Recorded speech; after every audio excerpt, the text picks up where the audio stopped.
Welcome to the 2023 edition of NoC Canvassing 101 video. Neighbors on Call is an all-volunteer organization focused on electing Democrats to the state legislature.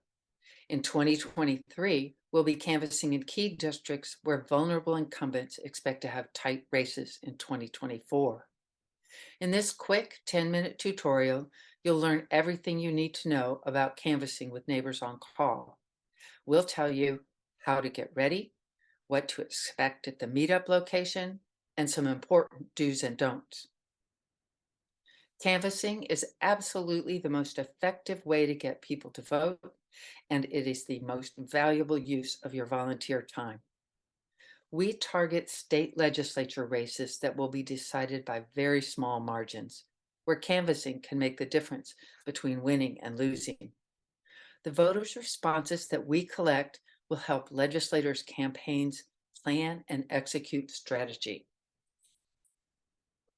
In 2024, our job is to break the Republican supermajority again, and that starts by fighting to keep the strong Democrats we already have. If we don't break the supermajority, a Democratic governor will have no veto power over bad legislation. Your role as a canvasser is a simple one: to leave a friendly, positive impression and say the legislator's name, convey that the candidate cares about the voter, and ask the questions in the script when you can. You don't have to know all the answers about the issues or the legislator. We're not there to debate issues on the doorstep. Let's talk about getting ready to canvass.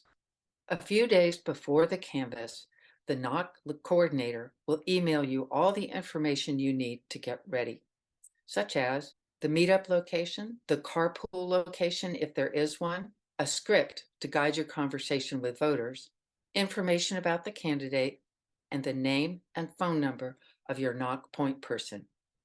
If you're a silent canvasser, you'll get an email connecting you with your mentor a day or two before the canvass. Finally, if you haven't already, download the Minivan app to your smartphone. It's what we use to record voters' responses. Watch the Minivan short tutorial on our website under training/resources and make sure your smartphone is fully charged. Here's what to expect at the meetup site. The NoC point person will greet you, check you in, help you find your mentor or pair up with a partner, and you can call your point person at any time during the canvass. Before we start canvassing, the organizer and often the legislator will always go over the key points we're trying to get across, the type of voters you'll be talking to, mostly left-leaning voters who don't vote regularly, and assign you a list of voters to contact. If you have specific questions about Minivan, the organizer or the NoC point person can help you at the end of the orientation. When you and your partner enter your list number into the Minivan app, you will see how many households are on your list and where the neighborhood is. Here are some things you'll probably run into while you're canvassing. Volunteers get very confused about when to mark refused. It's one of the options you see in Minivan when you click on "I couldn't reach this voter." Here's the rule: never, ever use refused unless someone tells you outright never to contact them again, because that deletes them entirely from the legislator's voter list. If the person's busy or just doesn't want to talk right now, then just say thanks, hand them the literature, and mark them as lit dropped in Minivan. That way the legislator knows to try them again. So what about no soliciting signs?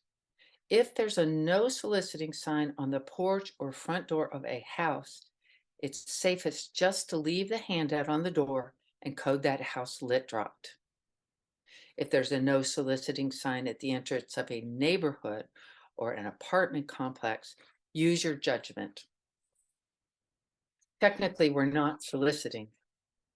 and we have canvassed without a problem in these places. But if we're asked by management to leave, we do.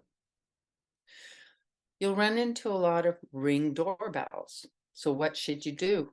Talk to the Ring, introduce yourself, give the voter a chance to come to the door, and then leave a short video message, like a voicemail.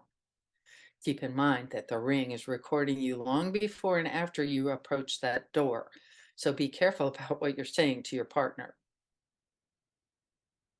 Now let's talk about what to do always. Remove your sunglasses and hat before you approach the door. Ring the bell and stand back at least 6 feet so the voter's more likely to step outside to talk with you. And smile. The most common outcome? Nobody answers. Leave the handout behind, tuck it between the door and its frame, or roll it up and insert it in between the door and the door handle. Never enter on the mailbox. In minivan, mark the house as lit dropped. Approximately 10% of the time, someone answers the door. Smile, smile again. No matter who answers the door, always leave a positive impression. Say, hi, my name is Susan, and I'm a volunteer for your state senator, Sidney Batch. I'm hoping to chat with Jane Smith. Always use the voter's full name or Ms. or Mr. before their last name.